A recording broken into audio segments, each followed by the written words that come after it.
نبينا صلى الله عليه وآله وسلم وحكى السجن حديث أي صحابة يسوع كورنيان خاصة أنس بن مالك وحولي أنس هذا صحابة نبينا صلى الله عليه وسلم وحن شعلان شرني إنه ننرى بادية أكور كيماده ونبي السؤال ويديه صلى الله عليه وآله وسلم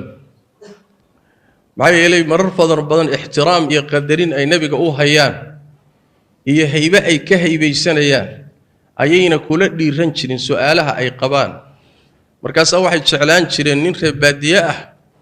ويسوق حيالها عن حيرين إن أنتو يماد النبي إنه سؤال ويديه كدي من أي كفايدة يستان وحول ننرى بادية النبي أوي صلى الله عليه وسلم وحو كويري رسولك إلهي قيامة وقرمة النبي صلى الله عليه وسلم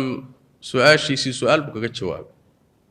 وحو كويري محادو الديار ستي محاكو الديار ستي وحو يري وحبا روايك الوحي لهذا وحوين وما الديار سنة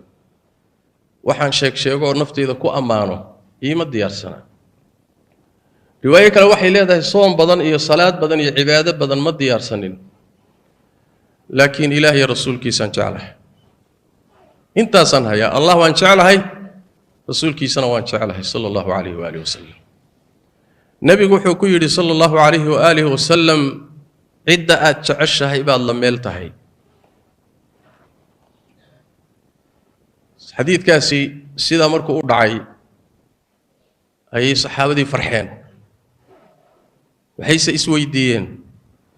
ciddaad jeceshahay baad la meel tahay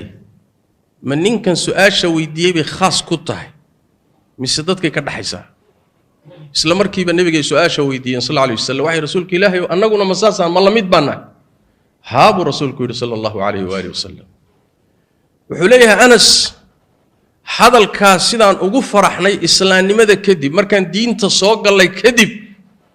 sidaan hadalka ugu faraxnay wax kaloon ugu faraxnay ma bajiro yiri hadalkii aan nabiga ka maqal kii noola weynaa ugu farax badnaa buu ahaa maxay ilaahay rasuulkiisaan jecelahay inaan ayaga la meelnahay buu nabigu sheegay sallallahu alayhi wa alihi wasallam markaas Anas wuxuu yiri anigu waxaan jecelahay rasuulka ilaahay